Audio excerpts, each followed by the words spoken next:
Breaking, MASH West rejects ED's Resolution 1. The 14th of September 2025. Spread the love. By a correspondent, a major blow has struck President Emerson Mnangagwa's ED 2030 campaign after the ZANU-PF Mashonaland West Youth League openly rejected Resolution 1, which seeks to extend the president's rule beyond the current constitutional limit of 2028. The development unfolded in Chinhoyi on Saturday, where party youths gathered for a provincial meeting. Instead of offering the expected endorsement, the youth wing refused to back the resolution, dealing Mnangagwa one of the sharpest rebukes yet from his own structures. Resolution 1 rejection. Resolution 1, drafted by Mnangagwa's loyalists, proposes that the president should remain in office beyond his second term, effectively stretching his leadership to 2030 or beyond. While some provinces, including Manicaland and Midlands, had been pressed to endorse it, the MASH West youth chose to break ranks. A Youth League delegate who attended the Chinhoyi gathering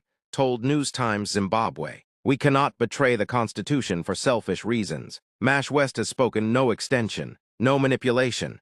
Leadership must rotate when the time comes." The rejection also strengthens speculation that Vice President Constantino Chiwenga's camp is quietly rallying support against Mnangagwa's extension bid. While Chiwenga himself has not publicly commented, his allies have consistently argued that the Constitution must be respected, and that attempts to tamper with term limits undermine the liberation legacy. Some insiders say MASH West's move may have been influenced by behind-the-scenes lobbying from Chiwenga-aligned youth leaders. Growing discontent. The youth wing's decision highlights broader discontent within the party, particularly among younger members who feel sidelined by senior leaders. Critics say Mnangagwa's administration has failed to address unemployment, corruption, and economic hardship, leaving many disillusioned. The rejection of Resolution 1 puts Mnangagwa's backers on the defensive. With the ZANU-PF National People's Conference scheduled for October in Mutare, the president's camp had been banking on unanimous provincial endorsements